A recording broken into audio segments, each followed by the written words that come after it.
Hello, this is David Wallens with Grassroots Motorsports magazine.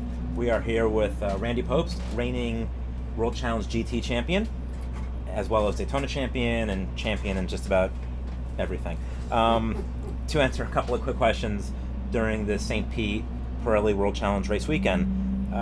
First question, you climbed the ranks from autocross to full-time professional driver, a dream for many of us. How'd you do it, and what tips do you have for the rest of us who would love to do that one day, or dream of doing that?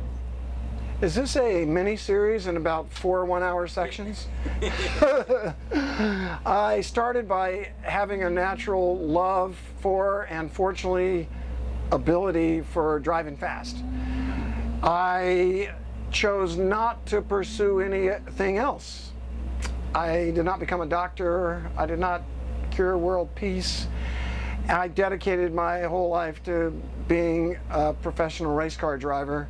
Spent every penny I had. I got a lot of lucky breaks. I was able to go just fast enough that about the time I ran out of money, I got hired by TC Klein, and I augmented the driving with a side career of automotive sales training. We call them ride and drives. So all those steps put together, along with a lot of persistence and the support that came from the fact that every time I got into a race in a decent car, I was near the front. So to me, it made sense to keep trying. I didn't have a whole lot of choice, so I wanted it so badly that I would have done anything, and I did do about anything. Through your career, and even today, you jump from car to car. You ran a Porsche at Daytona, rear engine, rear wheel drive. You're running the all-wheel drive Volvos here. Back in the day, you ran front-wheel drive Volkswagens. What advice do you have for someone to learn how to be able to jump from car type to car type? The basic rules of driving well and driving fast are the same no matter what you're driving. It comes down to being smooth, looking and thinking ahead, being aware of the fact that your primary job as a driver is weight management. Thank you, Terry Wood and Skip Barber Racing School. And that's what I do. I don't drive cars all that differently. In the back of my mind, there's an awareness that this is a rear engine 2-wheel drive car or a front engine 4-wheel drive car. But mostly I look for the apex, I wait until I know I'm going to make it, and then I smoothly add the power. I do that on the street and on the racetrack. And sticking to those fundamentals makes it easy to jump from one car to another, which, by the way, is one of my most favorite hobbies. Going to a track day and being offered rides in all kind of great cars. Cool.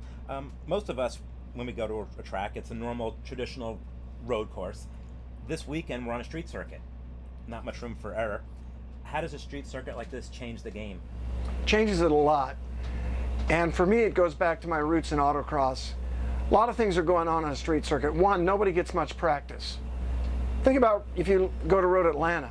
The guy's been driving that track for 35 years. I mean, a monkey could figure it out eventually, right? If you're paying attention. On a street course, you don't get that opportunity. You have to figure it out right now. What sport does that remind you of? Autocross.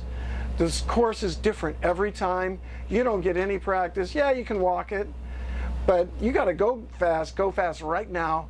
And that comes from looking ahead and thinking ahead and patience on the throttle. Those things are a tremendous advantage on a street course, and it's why I've always done well in street courses. In fact, we had the fastest time this morning, just by a smidge, but still the K-Pax Volvo was on top. Speaking of World Challenge, what do you think of this year's GT field? We have a lot of new players, including one that was just added the other day. We won the championship last year. It's going to be a lot tougher this year. And it wasn't that easy last year. But part of how we did that last year was persistence. This year, you still have, not persistence, consistency. This year, that alone is not going to do it because the level of the field has stepped way up. World Challenge is just growing. And we have the Cadillac team. We have the CRP Racing Corvette team running full time this year. They were very strong last year. We have the Pirelli Slicks in the series, which has reduced the all-wheel drive advantage of the Volvo four-wheel drive system. We have so many good drivers. I just heard, I know Patrick Long, Porsche factory driver, is running here at St. Petersburg. I've heard he is in for the season. I've heard he isn't. If he is, it's great for the series. If he isn't, good. One less good guy for us to try to beat. The series has grown tremendously, and it's going to be an even better show. When you're on the track, what's your biggest worry, and how do you plan contingencies for it? My biggest worry, well, let me tell you, number one, when I'm in the car and I have my helmet on and I'm driving, I don't have worries.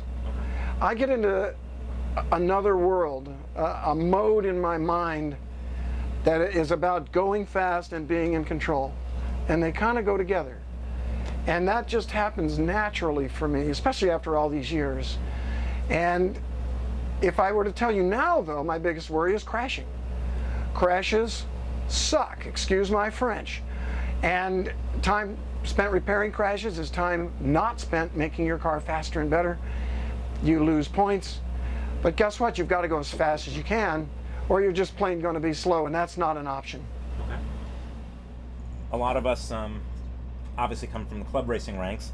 What are 3 things every club racer should know? Okay, 3 things. Well, number one, I just said, crashes suck.